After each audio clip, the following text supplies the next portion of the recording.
खरं तर गेल्या अनेक वर्षापासूनची ही परंपरा याही वर्षी कायम राखत आदरणीय दादांनी आणि कारखान्याने शेठबाबांच्या पवित्र स्मृतीला वंदन करण्याची आपल्याला संधी उपलब्ध करून दिली आहे.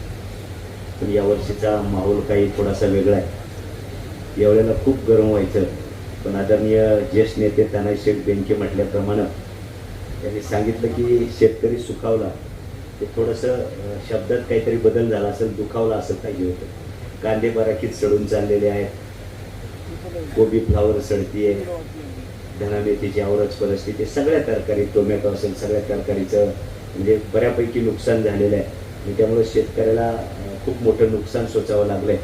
परंतु अशाही परिस्थितीमध्ये ज्यांनी शेतकऱ्याच्या पदरात काहीतरी दिलंय त्यांच्या स्मृतींना अभिवादन करण्यासाठी आपण उपस्थित राहिलेलो आहोत.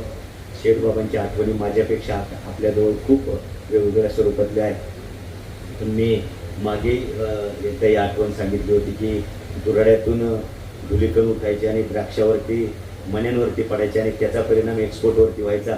म्हणून एक शिष्टमंडळ द्राक्षावाल्यांचं सगळं शेठबाबांकडे गेलं आणि त्यावेळेला ते दुखणं बाबांना सांगितलं.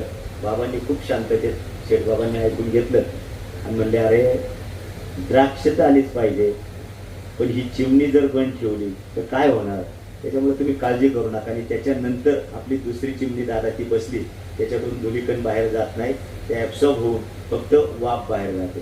हे शांत चित्ताने ऐकून घेऊन कोणाचाही काही प्रश्न असू द्या, खूप शांततेमध्ये ऐकून घ्यायचं, त्या प्रश्नाची कड लावायची, शेतकऱ्याला न्याय द्यायचा, अशा प्रकारचं काम आदरणीय शेठबाबांनी केलं आणि त्यांना साथ द्यायचं काम आईसाहेबांनी केलं.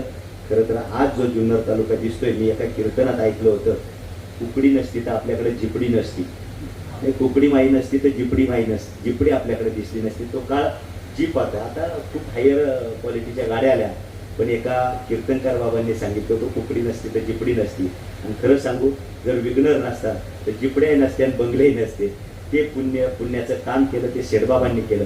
म्हणून मी उपस्थित आपल्या सगळ्यांच्या वतीनं, माझ्या शिवसेना पक्ष संघटनेच्या वतीनं, कृषी उत्पन्न बाजार समितीच्या वतीनं आणि उपस्थित साऱ्या शेतकऱ्यांच्या वतीनं आईसाहेबांना आणि शेठबाबांना विनम्र अभिवादन करून थांबतो. धन्यवाद. जय हिंद, जय महाराष्ट्र, जय हिंद.